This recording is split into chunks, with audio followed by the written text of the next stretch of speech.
한 절씩 교독하여 있는데 여기 올라가 있는 말씀은 세 번역입니다. 한 절씩 교독하여 읽겠습니다. 제가 1절을 읽겠습니다. 오순절이 되어서 그들은 모두 한 곳에 모여 있었다.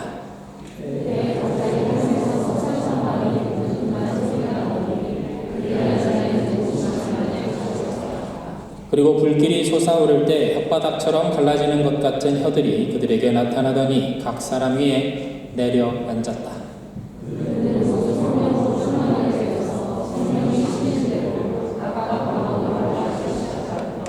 예루살렘에는 경건한 유대 사람이 세계 각국에서 와서 살고 있었다.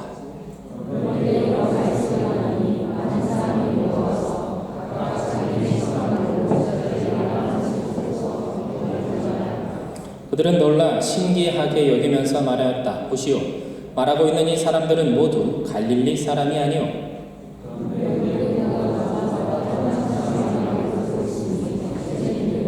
우리는 바데 사람과 메데 사람과 엘람 사람이고 메소포타미아와 유대와 갑바도기아와 본도와 아시아와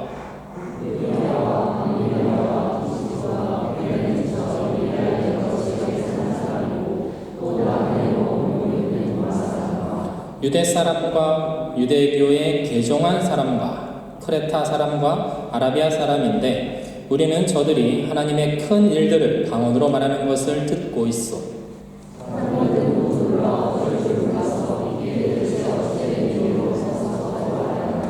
그런데 더러는 조롱하면서 그들이 세술에 취하였다 하고 말하는 사람도 있었다.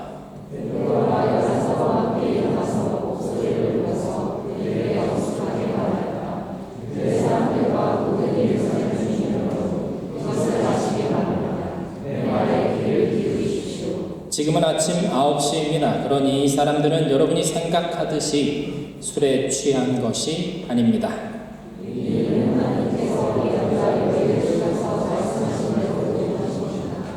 아멘.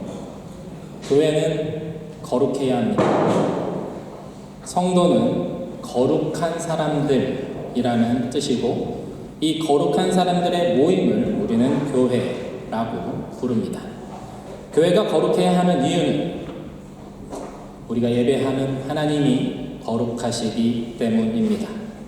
하나님의 자녀여 하나님의 백성인 우리들 역시 그러므로 거룩해야 합니다. 레위기 11장 45절에 하나님께서는 이스라엘 백성들에게 이렇게 말씀하셨습니다. 내가 거룩하니 너희도 거룩하라. 교회가 거룩을, 이 하나님의 거룩을 잃어버리면 그 땅은 심판 앞에 서게 됩니다. 교회가 하나님의 백성이 길을 잃고 방황하고 하나님이 아닌 다른 것들, 다른 신들에게 눈을 돌리면 그 땅이, 그리고 그 땅의 백성들이 심판을 받게 되는 것입니다. 우리는 사사기를 통해서 그리고 이스라엘의 역사와 그 속의 선지자들의 글들을 통해서 하나님의 백성의 그 거룩함이 얼마나 중요한지에 대해서 우리는 확인할 수 있습니다. 신명기 28장은 이스라엘 백성들에게는 굉장히 중요한 말씀입니다. 그것은 복과 저주에 관한 말씀이기 때문에 그렇습니다. 주전 586년에 둘로 나눠졌던 남유다가 마저 멸망하게 되었습니다. 북이스라엘이 멸망하고 나서 그나마 약 200년 가까이 버티고 있었던 이 남유다마저 이방 민족에 의해서 멸망을 당하고 나라가 없는 백성으로 한 나라의 속국으로 노예들로 전락해버린 이 이스라엘 백성들은 열방으로 뿔뿔이 흩어지게 됩니다. 그때 율법을 붙잡고 있었던 사람들, 하나님의 말씀을 붙잡으며 눈물로 버티고 있던 사람들은 궁금해졌습니다. 왜 우리가 이러한 고통 가운데 심판 앞에 서 있는가? 우리는 하나님의 백성들인데 어찌하여 우리가 이런 비참함에 빠지게 되었는가? 우리는 왜 하나님께서 우리에게 허락하신 땅, 가나안 땅에서 쫓겨나게 되었는가? 그 이유가 이 신명기 28장에 그대로 적혀 있었습니다. 여호와 하나님의 말씀을 듣고 청종하며 그 말씀을 순종하며 살지 않았기 때문이다. 정결하고 거룩하게 구별되어 살아가려는 하나님의 그 말씀을 잊어버렸기 때문입니다. 구약시대에 하나님께서는 이스라엘 백성들에게 제사와 율법을 주셨습니다. 이 제사와 율법은 하나님의 백성답게 살아가는 구체적인 방법이었습니다. 세상과는 구별되어 살아가는 가장 적극적인 방법이었던 것이죠. 율법은 이스라엘 백성들에게 정결할 것을 명령합니다. 정결, 이 cleanness는 깨끗한 상태, 곧 부정하지 않은 상태입니다. 그런데 이 깨끗한 상태는 언제든지 쉽게 깨어져 버립니다. 이 깨끗한 상태는 생각보다 너무 쉽게 무너지는 것을 볼 수가 있습니다. 왜냐하면 우리는 연약한 인간이기 때문입니다. 유대인들은 자고 일어나면 가장 먼저 하는 것이 자신의 손을 씻는 것이라고 합니다. 그냥 씻는 것이 아니라 정결의 규례대로 그 손을 씻는 것입니다. 우리처럼 어떤 청결함을 위해서 비누로 손을 씻는 것이 아니라 율법적인 정결함을 유지하기 위해서 기도하면서 그 정해진 방식을 따라서 손을 씻는 것입니다. 왜냐하면 자면서 부지 중에 알아채지 못하는 그 가운데 부정한 것을 나도 모르게 만졌을 수도 있었기 때문이라고 합니다. 그래서 아침에 일어나자마자 자신의 정결함을 회복하기 위해서 그들은 손을 씻는 그 정결의 규례를 행하는 것이죠. 유대인들은 정결하지 않으면 부정한 사람이 되면 하나님 앞에 제사할 수 있는 자격을 당분간 상실하게 됩니다. 하나님의 백성으로서 가장 중요한 것이 무엇입니까? 그것은 하나님 앞에 나아가는 제사입니다. 근데 그것을 못하게 되는 것이죠. 그래서 이 정결함을 지키는 것, 그것은 유대 사회에서 너무나도 중요한 것이 되었습니다. 모든 사람들이 그 정결함을 지키기 위해서 삶을 극단적으로 제약하기 시작했습니다. 그 정결함을 지켜내기 위해서 겉으로 자신의 정결함을 다른 사람들에게 확인시키기 위해서 서로 애쓰기 시작했습니다. 옷에 붙은 장식과 같은 술이 길어지기 시작했습니다. 시장의 한 모퉁이에서 사람들이 볼 수 있도록 하면서 하나님 앞에 기도하는 사람들이 나타나기 시작했습니다. 자신이 금식하고 있다는 것을 다른 사람들이 눈치챌 수 있도록 의도적으로 그런 것들을 자신이 금식하고 있는 중이라는 것을 의도적으로 비추기도 했습니다. 하나님께 나아가기 위한 정결함이 자신의 의로움을 나타내기 위한 도구로 전락해 버린 것입니다. 정결하지 못한 사람은 부정하다라고 말했습니다. 이 부정한 사람은 이 정결한 사람들의 모임에 당연히 참석하지 못합니다. 제사에도 나오지 못하죠. 하나님의 임재가 약속되어 있는 곳, 하나님을 만날 수 있는 곳에 출입이 금지되었습니다. 이 사람들은 무엇을 합니까? 집에 머물러 있어야 합니다. 집에 머물러서 옷을 빨고 자신을 정결하게 하면서 그 정해진 시간이 지나갈 때까지 기다려야 했습니다. 그런데 요 일정한 시간이 지나가면 자연적으로 그 정결함이 회복됩니다. 그러나 하나님께서는 우리에게 원하시는 것이 있습니다. 그것은 우리의 정결함이 아니라 우리의 거룩함입니다. 정결함 아니고 거룩함입니다. 정결함은 하나님 앞에 나아가기 위한 최소한의 조건이었습니다. 그 거룩한 곳으로 나아가기 전에 지켜야 되는 것들이었던 것이죠. 거룩하신 하나님 앞에 나아가기 위해 필요한 전제 조건, 그것이 정결함이었다라는 것입니다. 유대인들은 바로 이 정결함을 위해서 많은 노력을 기울였던 것이죠. 하지만 여러분 생각해 보십시오. 사람은 아무리 정결해도, 사람이 아무리 노력해서 자신을 깨끗하게 한다고 해도 그 거룩함에는 도달할 수 없습니다. 아무리 몸을 씻고 또 씻고 깨끗한 옷을 입어도 우리의 죄성은 가릴 수 없기 때문입니다. 거룩함은 하나님의 속성입니다. 거룩하신 분은 하나님 한 분뿐이십니다. 하나님의 것입니다. 육신을 입은 사람은 절대로 스스로 죄가 없는 상태인 그 거룩함에 도달할 수 없는 것이죠. 이렇게 한시적인 정결함, 그것을 넘어서 완전한 거룩에 도달할 수 있도록 하신 분이 바로 하나님의 아들 예수 그리스도이십니다. 그가 성령으로 잉태하셔서 동정녀 마리아에게서 나신 것은 아담의 자손이 아닌 죄와 상관없는 사람으로 이 땅에 태어난 거룩하신 하나님의 아들이 되신다라는 증거입니다. 이 땅에 오신 예수 그리스도를 통해서만 우리는 하나님의 그 거룩하심을 덧입어 죄와는 상관이 없는 자, 참으로 의로운 자, 하나님 앞에 설 수 있는 자격을 가진 자가 되는 것입니다. 히브리서 10장 6절에서 25절 말씀 제가 조금 길지만 한번 읽어보도록 하겠습니다.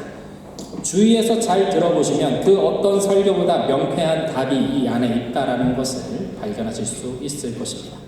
6절입니다. 주님은 번제와 속죄죄를 기뻐하지 않으셨습니다. 그래서 내가 말하였습니다. 보십시오. 하나님, 나를 두고 성경에 기록되어 있는 대로 나는 주님의 뜻을 행하러 왔습니다. 위에서 그리스도께서 주님은 제사와 예물과 번제와 속죄제를 원하시지도 기뻐하시지도 않으셨습니다 라고 말씀하셨습니다. 이런 것들은 율법을 따라 드리는 것들입니다. 그 다음에 말씀하시기를 보십시오. 나는 주님의 뜻을 행하러 왔습니다 하셨습니다. 그리스도께서는 두 번째 것을 세우시려고 첫 번째 것을 폐하셨습니다. 이 뜻을 따라 예수 그리스도께서 자기 몸을 단번에 들이심으로써 우리는 거룩하게 되었습니다. 모든 제사장은 날마다 제단에 서서 직무를 수행하면서 똑같은 제사를 거듭 드리지만 그러한 제사가 죄를 없앨 수는 없습니다. 그러나 그리스도께서는 죄를 사하시려고 단 한 번의 영원히 유효한 제사를 드리신 뒤에 하나님 오른쪽에 앉으셨습니다. 그리고서 그는 그의 원수들이 그의 발 아래에 굴복할 때까지 기다리고 계십니다. 그는 거룩하게 되는 사람들을 단 한 번의 희생 제사로 영원히 완전하게 하셨습니다.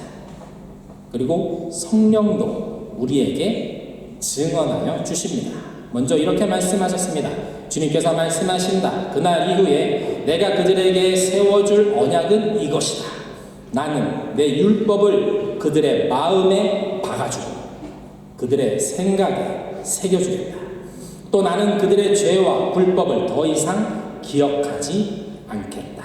죄와 불법이 용서되었으니 죄를 사하는 제사가 더 이상 필요 없습니다.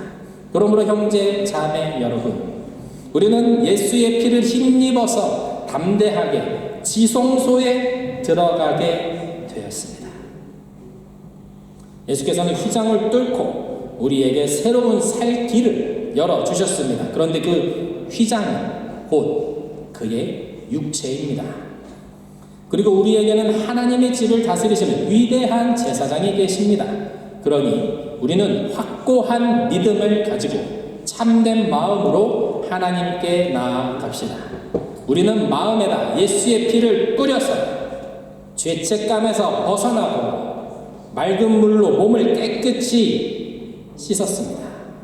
또 우리에게 약속하신 분은 신실하시니 우리는 흔들리지 말고 우리가 고백하는 그 소망을 굳게 지킵시다. 그리고 서로 마음을 써서 선한 사랑과 선한 일을 하도록 격려합시다.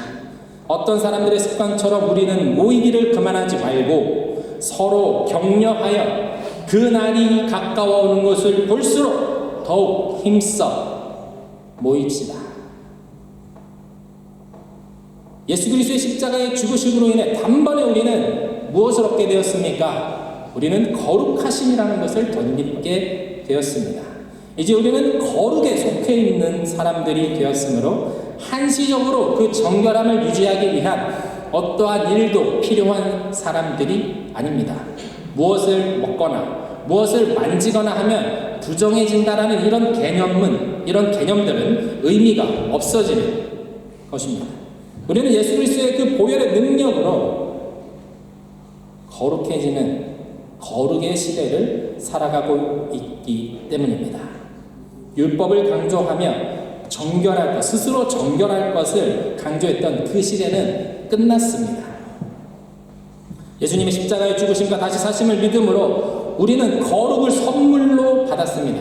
그런 우리는 이전의 제사와 율법으로 그 정결함을 유지하려 애써왔던 그 불완전한 정결함의 시대를 훨씬 뛰어넘는 하나님의 거룩하심을 덧입은 백성들이 되었습니다. 그래서 제사장들이 1년에 한 번 겨우 들어갈 수 있었던 곳, 지성소라는 곳, 가장 거룩한 곳, 지구상의 가장 거룩한 곳, 하나님의 임재가 있는 곳, 그래서 아무나 들어갈 수 없었던 그곳, 죄가 있는 사람이 들어가면 죽는 그곳, 그 지성소에 우리는 다 들어갈 수 있는 담대함을 얻었다 라고 말씀하고 있는 것이죠. 더욱 놀라운 것은 이 복음이 유대인에게만 주어진 것이 아니라 이방인들인 우리들에게도 선물로 주어졌고 우리 역시 그 거룩하심으로 인해 성소에 들어가는 담대함을 얻게 되었다라고 말하고 있는 것입니다. 유대인들의 입장에서는 조금 억울할 수 있습니다. 그들이 그렇게 수천 년을 고생을 했는데 우리는 예수 그리스도를 믿는 믿음 하나만으로 주님의 보좌 앞으로 곧장 나아갈 수 있게 되었기 때문입니다. 먼저 된 자가 나중되고 나중된 자가 먼저 된 것이라 할 수 있을 것입니다. 또 한 가지는 이것을 성령께서 보증하셨다라고 말씀하고 계십니다. 그 보증하시는 방법은 하나님의 법, 하나님의 생각을 예수 그리스도의 십자가의 부활을 믿는 자들의 그 마음에 직접 새겨주시겠다 말씀하고 있습니다. 다른 생각하지 못하게, 다른 곳으로 가서 길을 잃어버리지 않게 친히 인을 치시고 성도의 삶을 하나님이 적극적으로 이끌어 가시겠다라는 뜻입니다. 그 생각과 행동을 사로잡아서 하나님의 뜻하신 방법대로 띠를 띄워 이끄시겠다라는 것입니다. 이것이 우리가 살아가고 있는 성령의 시대의 특징입니다. 이러한 하나님의 약속이 오늘 사도행전 2장에서 비로소 시작되고 있는 것입니다. 약속하신 성령이 드디어 120명의 성도들에게 처음으로 임하게 된 것입니다. 이것은 베드로가 말하는 대로 요엘 선지자를 통해서 이미 수백 년 전에 약속되어 있던 것입니다. 그래서 예수님께서도 제자들에게 약속된 이 성령을 받기 위해 예루살렘을 떠나지 말라 말씀하고 계시는 것입니다. 오늘 본문 16절의 말씀인데요. 같이 한번 읽어보겠습니다. 함께 읽겠습니다. 시작. 이 일은 하나님께서 예언자 요엘을 시켜서 말씀하신 대로 된 것입니다. 베드로가 의심하는 사람들, 동요하는 사람들에게 말합니다. 이 일이 하나님의 뜻 가운데 이루어진 일이라는 것, 구약의 선지자 요엘을 통해서 이미 말씀하신 것이라고 설명합니다. 베드로는 선지자 요엘의 예언을 있는 그대로 선포합니다. 요엘서 2장 28절에서 32절의 말씀을 제가 현대인의 성경으로 읽어보겠습니다. 그 후에 내가 성령을 모든 사람에게 부어주겠다. 너희 자녀들은 예언할 것이며 너희 노인들은 꿈을 꾸고 너희 청년들은 환상을 볼 것이다.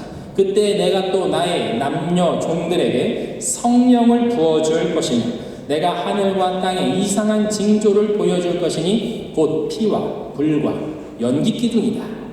나 여호와의 크고 두려운 날이 오기 전에 해가 어두워지고 달이 핏빛으로 변할 것이다. 누구든지 나 여호와의 이름을 부르는 사람은 구원을 받을 것이다. 내가 말한 대로 시온산과 예루살렘에서 피할 자가 있을 것이며 사랑하는 사람 중에 나의 부름을 받을 자가 있을 것이다.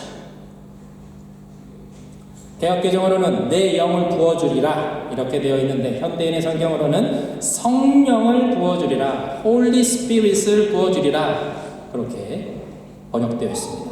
하나님의 영, 히브리어는 루아흐로 되어 있습니다. 하나님의 영, 당신의 영을 부어주신다 말씀하고 계시는 것입니다.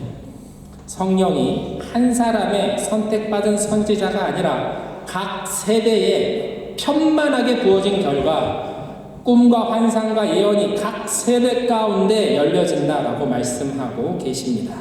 사도행전은 예수님께서 승천하신 다음 시작된 그 성령의 시대에 대해서 말씀하고 계십니다. 그리고 그 성령의 시대는 아직 끝나지 않았습니다. 성령의 시대는 말씀하신 대로 하늘로 올라가신 예수 그리스도께서 다시 오시는 그때 끝이 납니다. 예수님의 초림과 재림 사이를 살아가는 우리들은 사도행전 2장에서 이제 막 시작된 그 성령의 시대를 지금까지 살아가고 있습니다. 구약 시대에 간헐적으로 특정 사람들에게만 부어졌던 그 성령이 이제는 모든 사람에게, 예수 그리스도를 주로 고백하는 사람들에게 부어질 것이며, 말세에, 마지막 때에 예수님이 오시는 그 재림의 때가 가까운 시간에 그 부어지심의 강도는 더욱 강력해질 것이다 말씀하고 계시는 것입니다. 사랑하는 은혜 복음교회 성도 여러분, 마지막 때에 하나님께서 약속하신 또 하나의 거대한 성령의 파도가 우리를 향해서 밀려오고 있습니다. 우리는 이 성령의 파도를 그냥 지나쳐서는 안 됩니다. 우리는 그 파도에 올라타야 합니다. 마가의 다락방에서 120명의 성도들이 함께 모여서 전심으로 기도했습니다. 예수님께서 부활하시고 제자들에게 40일간 보이시고, 그리고 6월절이 끝나고 맞이하는 이 오순절, 50일이 지난 이 오순절에 성령이 임하셨으니 약 7일 정도 이 120명의 성도들은 마가의 다락방에서 약속하신 성령을 구하며 기도했습니다. 그리고 마침내 성령을 받은 것이죠. 인류 역사상 첫 번째로 그들을 향해 밀려온 거대한 성령의 파도에 그들은 올라탄 것입니다. 부활하신 예수님이 약속하신 것이었기 때문에 그렇습니다. 바로 성령을 그들에게 주실 때 그들은 그것을 그냥 지나치지 않았습니다. 그것을 간절히 구했던 것이기 때문에 그것을 바로 두 팔 벌려 환영하며 성령을 받아들였습니다. 이들이 특별해서입니까? 이들이 깨끗하고 정결해서 준비되어서입니까? 아닙니다. 이들은 다른 사람들보다 거룩한 자들이었습니까? 아닙니다. 다만 부활하신 예수 그리스도의 거룩하심, 부활하신 예수 그리스도를 믿는 믿음으로 그 거룩하심을 덧입은 자들이었기 때문에 이 소수의 120명의 사람들이 예수님께서 직접 약속해 주신 성령, 그 거룩한 영을 그날 받은 것이죠. 그 구체적인 모습이 사도행전은 이렇게 묘사하고 있습니다. 오늘 보면 1절에서 4절인데요. 함께 읽겠습니다. 1절에서 4절 시작. 오순절이 되었어 그들은 모두 한 곳에 모여 있었다. 그때 갑자기 하늘에서 세찬 바람이 부는 듯한 소리가 나더니 그들이 앉아있는 온 집안을 가득 채웠다. 그리고 불길이 솟아오를 때 혓바닥처럼 갈라지는 것 같은 혀들이 그들에게 나타나더니 각 사람 위에 내려앉았다. 그들은 모두 성령으로 충만하게 되어서 성령이 시키시는 대로 각각 방언으로 말하기 시작한다. 사랑하는 민의 복음교회 성도 여러분, 이 말씀을 읽을 때 여러분의 마음이 설레셨기를 축복합니다. 믿음과 기대감이 일어나면서 주님, 나도 이러한 성령의 은혜를 갈망합니다. 주님, 나도 이런 성령의 임재, 우리 민의 복음교회 공동체도 원합니다. 그러한 간절한 마음이 일어나셨기를 축원합니다. 사랑하는 여러분, 말씀은 배워서 깨치는 것이 아닙니다. 말씀은 배우는 것이 아닙니다. 말씀은 읽고 깨닫고 믿어지는 것이죠. 깨닫고 믿어지니 행동하며 살아가게 되는 것이죠. 그것이 성령을 받은 제자들의 삶이었습니다. 오늘 우리의 삶 가운데도 그 동일한 성령의 역사가 일어나고 있습니다. 예수 그리스도의 영이신 성령께서, 온 세상을 창조하신 그 창조의 영이신 성령께서 우리 삶 가운데 역사하시고 말씀하시고 우리의 생각을 직접 사로잡아 다스리시길 원하십니다. 우리는 신명기 28장의 말씀처럼 순종하며 따라가기만 하면 됩니다. 믿음으로 발걸음을 내딛고 새로운 기대감으로 우리가 사랑하는 주님 앞에 나를 사랑하셔서 죽음과 부활로 그 사랑을 증명하신 우리 주님께 나의 삶을 내어 드리기만 하면 됩니다. 그것이 복된 길이며 그것이 이 세상에서 찾을 수 없고 맛볼 수 없는 영원한 기쁨을 누리며 살아가는 길이라는 것, 그것을 성경은 말씀하고 있는 것입니다. 성령이 임하시는 모습, 그것은 불이었습니다. 불길이 솟아올라 혀처럼 갈라졌다. 그리고 각 사람에게 임하였는데 이미 그 방은 알 수 없는 곳에서 불어오는 바람 소리로 가득 찼습니다. 불과 바람으로 그 모인 곳이 가득 찼습니다. 그리고 각 사람이 성령으로 충만하게 되었습니다. 그리고 방언을 말하기 시작했습니다. 성령으로 충만했다라는 것, 그게 뭘까요? 그렇게밖에 표현이 안 되는 것입니다. 성령으로 가득 찼다. 성령으로 채워졌다. 그 이상으로 성경은 설명하지 않습니다. 여러분, 그것이 무엇인지 우리는 맛보아 알아야 합니다. 맛있는 것이 인스타에 올라오거나 유튜브에 올라오면 우리는 자연적으로 그것을 나도 저거 먹어봐야겠다 하는 생각이 듭니다. 아직 그것이 무슨 맛인지 나는 모르지만 맛있어 보입니다. 맛있는 것은 항상 옳습니다.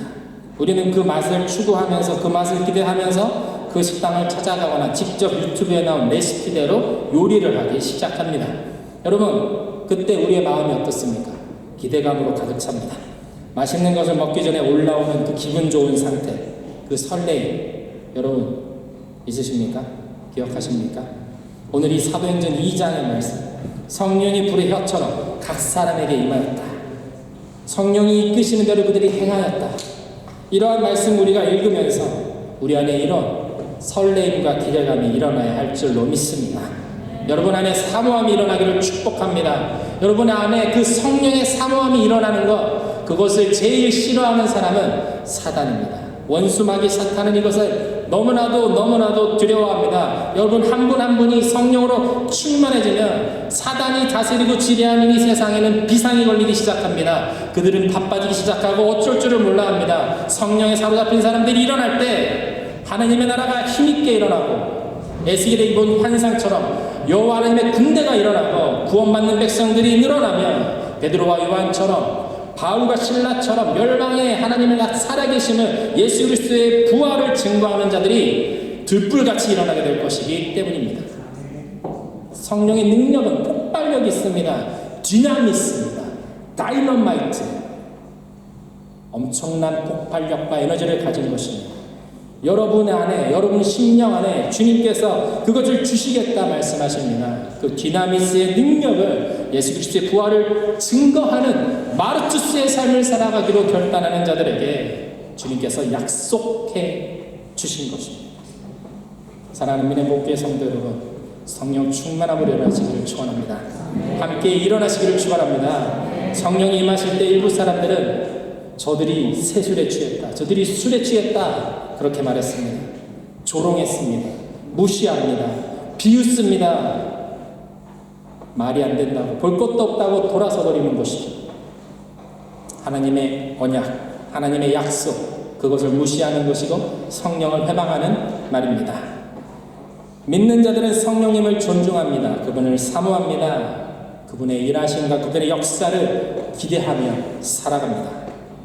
어떠한 방식으로, 어떠한 모습으로 우리 각자의 삶에 역사하실지 그것은 우리가 아닌 성령께서 결정하십니다.